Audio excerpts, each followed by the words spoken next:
Hi hello नमस्ते आदाब सत श्री अकाल। मैं सुमित कुमार कर्ण आज आपको एक कहानी सुनाता हूँ। मैं इन भूत प्रेतों की बातों पर कभी विश्वास नहीं करता था। मेरे लिए ये सब बचपन की डरावनी कहानियां थीं, जिन्हें सुनकर लोग चाय की चुस्कियों के बीच रोमांचित हो जाया करते थे। मैं उनमें से नहीं था। मैंने हमेशा लॉजिक को माना, साइंस को माना और जो दिखे बस उसी पर भरोसा किया। लेकिन फिर वो रात आई, वो रात जब सब कुछ बदल गया।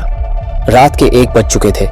घर में सन्नाटा था चारों तरफ, सिर्फ घड़ी की टिक टिक और बाहर कहीं दूर किसी कुत्ते के भौंकने की आवाज। मैं अपने कमरे में था, लाइट बंद कर चुका था, लेकिन नींद नहीं आ रही थी। कहीं कुछ असहज सा महसूस हो रहा था, जैसे कमरे में कोई और भी है। लेकिन जब लाइट जलाई तो कमरा खाली था।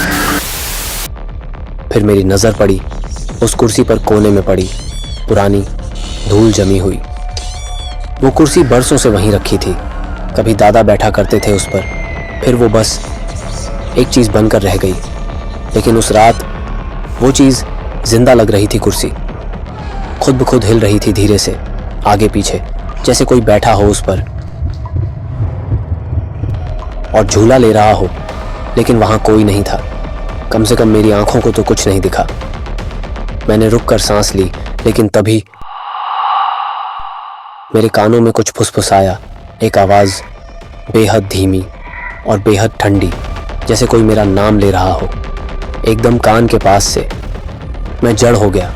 मुझे लगा मेरी धड़कनें रुक जाएंगी। मैंने जैसे तैसे नजरें घुमाई और मुझे दिखा कुर्सी पर एक आकृति, एक औरत। उसे देख पाना आसान नहीं था। उसका चेहरा अंधेरे में डूबा था, पर उसके लंबे बाल, उसके झुके हुए कंधे और वो झुकी हुई आंखें साफ दिख रही थी।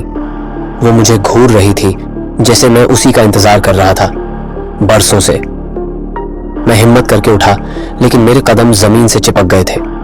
मुझे ऐसा लगा कि अगर मैं हिला तो कुछ बहुत बुरा हो जाएगा। और तभी उस कुर्सी की चर्र आवाज आई, जैसे किसी ने उसे जोर से खींचा हो। फिर वो उठी, कुर्सी खाली हो गई और वो परछाई मेरी ओर बढ़ने लगी, धीरे, बहुत धीरे, जैसे उसे कोई जल्दी नहीं थी, क्योंकि वो जानती थी अब मैं कहीं नहीं जा सकता।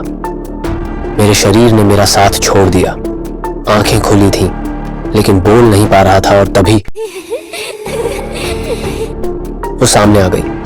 उसकी आंखें गहरी, काली, खाली, जैसे उसमें कोई आत्मा नहीं बची थी, सिर्फ एक शून्य जो मुझे अपने अंदर खींच लेना चाहता था। अगली सुबह जब मेरी आंख खुली तो मैं फर्श पर पड़ा था और कुर्सी अपनी जगह पर थी, शांत, स्थिर, मानो कुछ हुआ ही नहीं था। लेकिन उस दिन के बाद सब कुछ बदल गया था। फिर एक रात की बात है।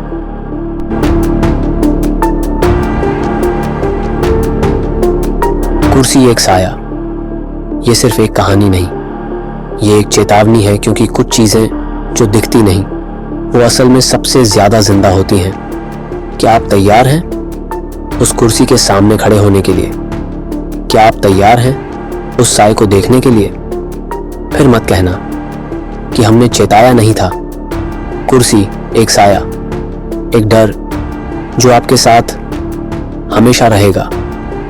सुमित कुमार कर्ण। पूरी कहानी जानने के लिए गूगल पर मेरा नाम सर्च करें और लिखें सुमित कुमार कर्ण प्रतिलिपि। फिर आप उसमें से मेरी अनेकों कहानी में से अपनी पसंद की कहानी सुन सकते हैं।